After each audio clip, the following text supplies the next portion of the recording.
Wobble, wobble. Hello, good morning. Muy buenos dias, continuous liners. This is Meagan Burns coming to you live from the streets of San Miguel de Allende. Yeah, just got my latte here on the Hardin.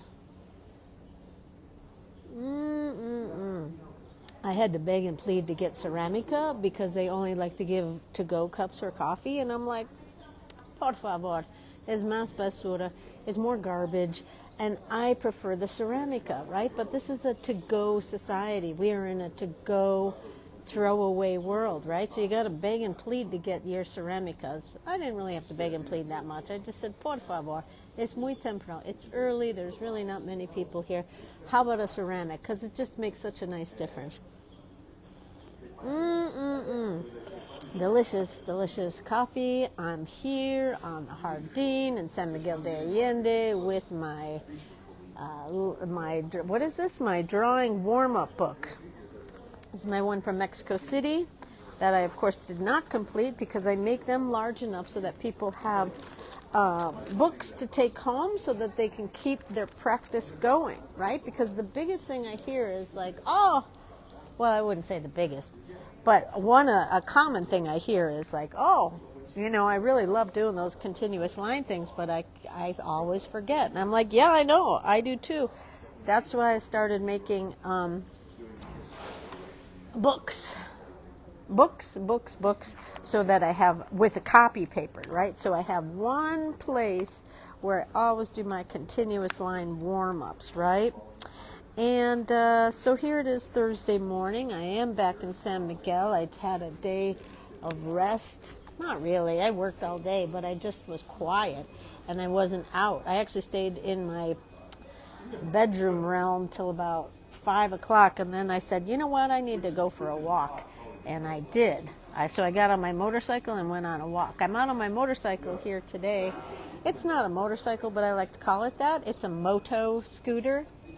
But man, do I love having wings, because that was the hardest part for me being here in San Miguel, is that I felt kind of trapped. Wasn't at ease to just move about, because I'm living in San Antonio and it's cool, but it's like, this is where the action is, right? So I now have a motorcycle, and so I've got wings. If there's one thing I know about myself, is that I have to have mobility, right? Like, mobility is so importante. I'm not one just to kind of like sit around on my duff. You know what I mean? It's why I do what I do. It's why I draw the way I draw, right? Like, I have this sense of, not urgency, but just this sort of like sense of like, I want to draw everything as much as I can for however long time I have, right? And I'm not doomy and gloomy, but I am aware of the preciousness of life, right? I mean, honestly, how can we not be after the past few years? But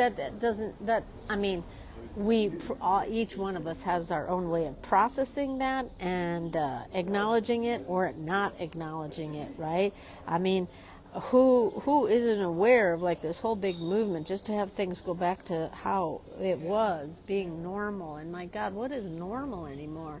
What is normal? I don't know. I don't know what normal is. And so I'm just going to keep doing the thing that makes me feel right in the head.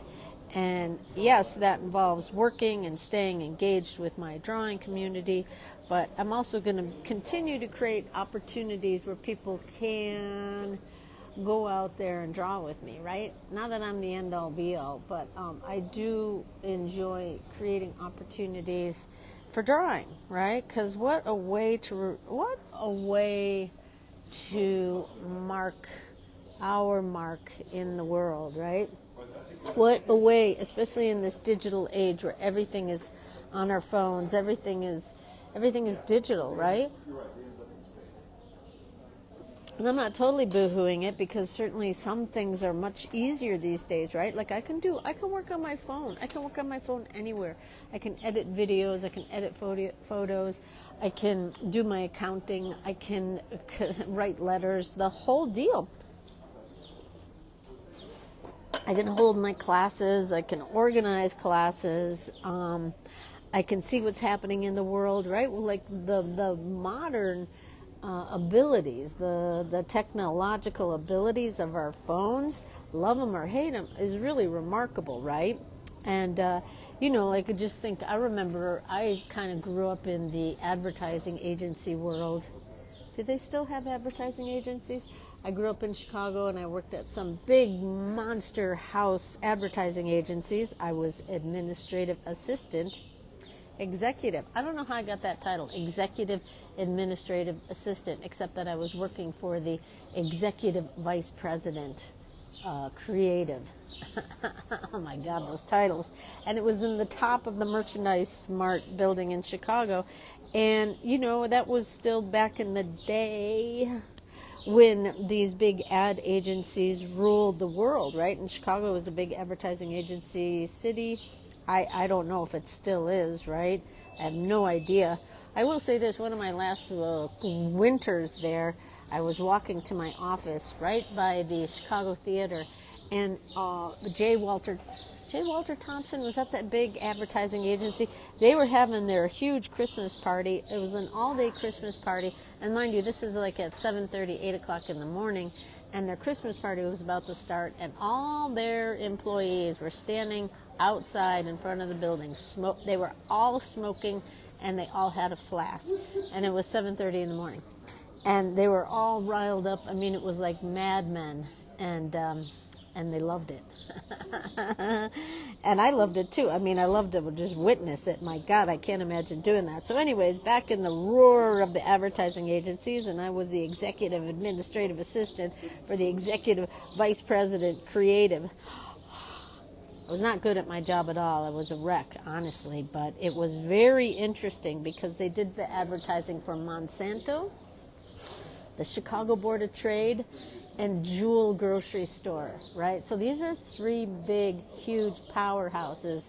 Monsanto, I didn't even know what it was, and I remember the copywriters were writing copy for Roundup, right? And I remember back, I had no idea that the Monsanto and the Roundup was as horrendous and dangerous as it is. And the Chicago Board of Trade, and that's in the Chicago Mercantile Exchange, right? So those were in the early days when they were talking about everything going to, what was it called? Online trading? I'm dating myself, right? So all the copy and all the ads were about day trading, right? Like you didn't have to go to work anymore. You could just do everything on that. Well, they had these handheld things. And then the Jewels was the big grocery store in Chicago. It was called Jewel, but everyone called it the Jewels. And so it was like all the, and Kentucky Fried Chicken, right?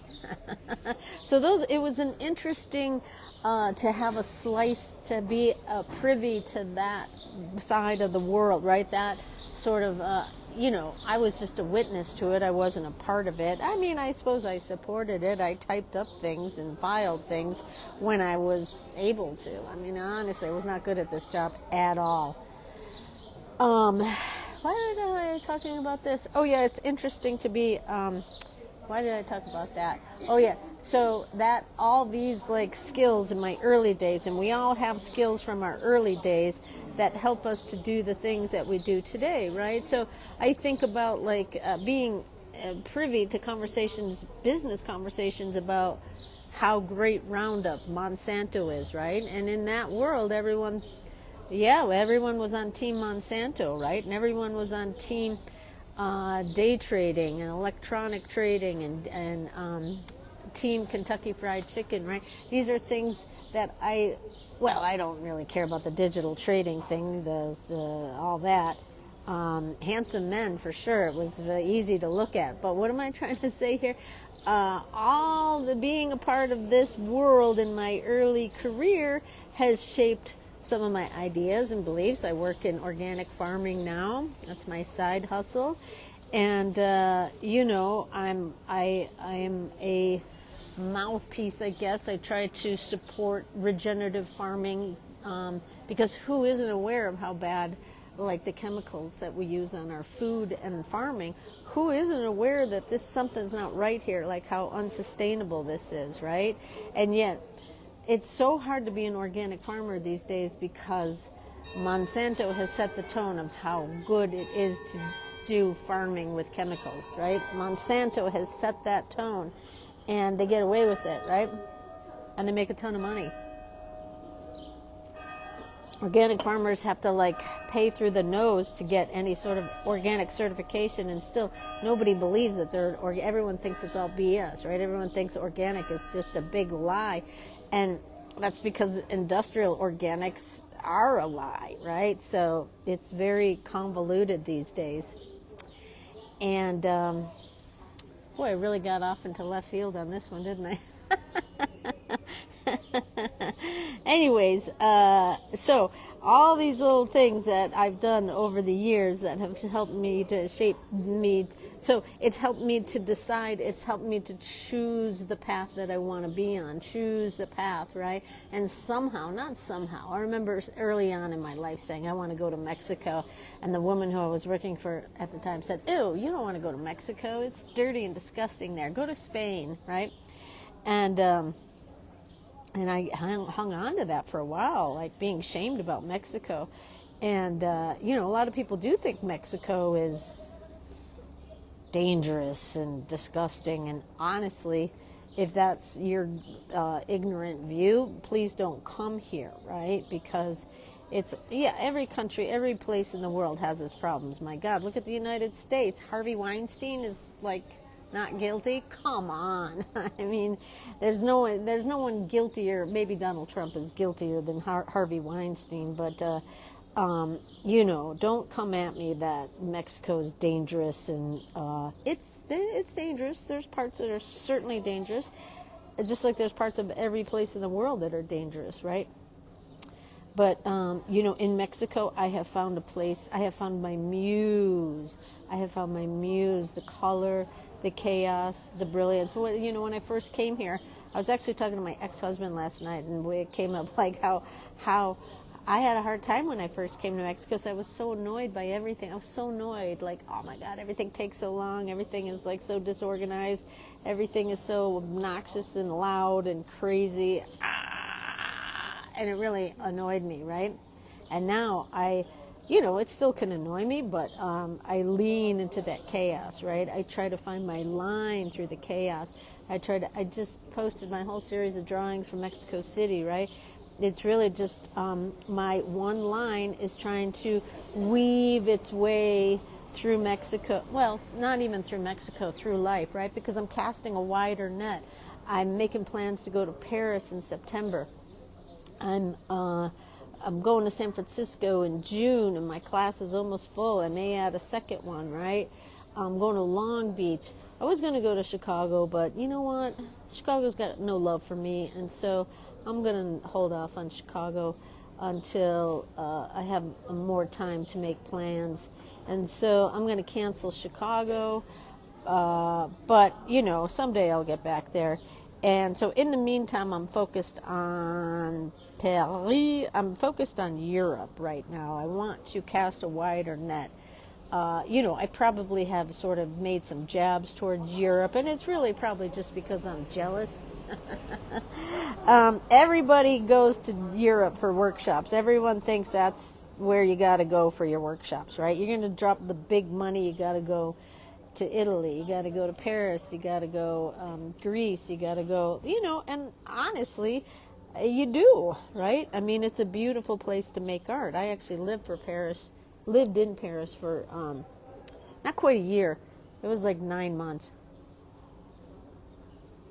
And that was a long time ago. I wasn't even drawing then. And I remember when I left, I said, I'm done. That's it, I'm done with Paris, because it was really cold. And I was feeling lonely and cold. And I said, I'm done with Paris. And I had been there like 8 times, 6 times, 7 times. anyways, I'm ready to go back, and I'm ready to design, because, you know, I love Mexico, and I love my workshops here in Mexico, and I love the things that I've drawn and seen and experienced, and the people I've met, and the opportunities I've had. But you know, time is ticking, and I want to draw the world while I still can, right? I want to draw the world, and that Mexico is my home, and I'm getting ready to. I need to check the date, but I think I'm about to be up for my permanente, because right now I have temporary residency, and I want to get, after you do 4 years, you can get your permanente. And honestly, I would rather have Mexico be my home than the United States of America. I mean, once you're an American, you're always, got the hiccups, you're always an American. You know, like, so that whole political thing of like, oh, if this guy becomes president, or if this woman becomes president, I'm moving to Mexico. Newsflash, the news still gets here, and you hear more. I mean, there's no hiding from it, right? So, like, moving to a country does not shield you from some idiot becoming president, right? It really doesn't, because there's a lot of Trumpers, idiots here who have moved here to San Miguel. And here's the thing.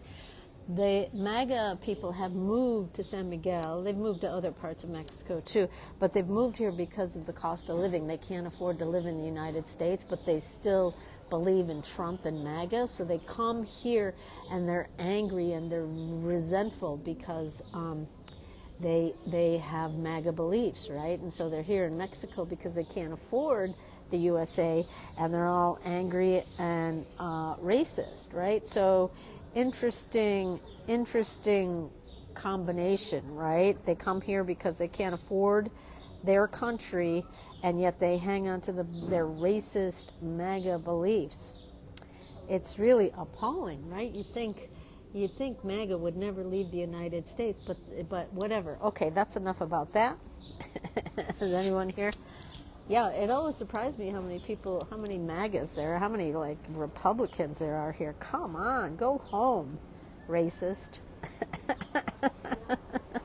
Wait a minute, how did I get off on that? Oh, yeah. So, you know, it's a complicated world these days, right? Like a complicated world. Look at the news that's eating up our airtime, right? That's sort of like all you need to know. Like, these are complicated and surreal days, right? So I have loved my time here in Mexico, and it's not ending, but I do know that I want to cast a wider net, and I want to go to Europe. So I've got a room booked in Paris. I talked with my friend Beiji over the past couple of days and making plans. She doesn't live in Paris, but she's not far from it. She's in France. And so, yeah, I'm going to start to make the plans to do, first of all, go there, because I have found that it's in my best interest to, I can't just design a workshop without being someplace. I did that once, and it was kind of a disaster. It was a sketch workshop up in Xilitla, which is the jungles of, I think it's northern Querétaro, but it's where this whole, this Englishman built this whole, surreal castle land. But the thing that was about it is it's in the jungle, and it was so hot and humid that the sidewalks were so slippery, and no one could walk. Because it was like, not mold, moss. It was a mossy, humid on all the sidewalks, and it was like everyone was like, whoa. So I had to it limited people's ability to get around and see things. And had I gone there and seen that for myself, I probably would have handled things much differently, right? So I don't, unless someone is designing a workshop for me, which I'm open to that. But really, if it's one of my workshops, I got to go and see the deal. So I'm going to Paris in September. And so I got to work my hiney off to be able to afford this. And so stay tuned, because there's new classes coming, new learning opportunities, new workshops, the whole deal. And look at that. I just finished this right here. And I'm going to finish big with a heart, because I'm going to remind myself to go easy on myself, easy on others. Yeah. Go easy on myself, go easy on others. We are all struggling, maybe not struggling, but every single one of us is dealing with something in this day and age, right? And it's hard to know what people are enduring, right? Sometimes it's big, and maybe sometimes it's not so big, but there's always something that kind of is weighing on everyone's mind, right? And so go easy on yourself and go easy on others. Find the thing that makes you feel sovereign. Find the thing that makes you feel good. And ideally, that's something that is good, not like, I like a glass of wine, but it's not like, oh, I'm going to just drink wine because it makes me feel good. No, I like to draw and explore the world because that makes me feel good. I like to explore with arts. I like to learn about people and cultures and things and places and histories and arts and the whole deal through being a mindful traveler, right? A mindful traveler. So there we go, finishing big with a heart. And I'm going to get on my way I'm teaching my Zoom class today, finishing big with a heart. I'm going to enjoy my coffee here on the Jardín. Beautiful day here in San Miguel. I had been told when I was in Mexico City that it was super hot here, and I suppose it is midday. But in the mornings, it's lovely. It's, I got a jacket on, and I'm on my moto scooter, and the full moon for the past few nights. Well, it was 2 nights ago, and I was out there watching it last night, watching it rise. The night before, I had to go to sleep. But anyways, beautiful. I'm so grateful to be living in Mexico. It's gorgeous here. It's not perfect, but it's perfect for me. And I'm going to continue to create opportunities for people to draw and express themselves, not to draw like me, but to just express themselves. Because honestly, I think that's one of the best medicines in this day and age is expressing yourself creatively, positively, and with the good of humanity. So cheers to that. All right, everyone, have a good day. See you in Zoom, and talk to y'all later. Bye.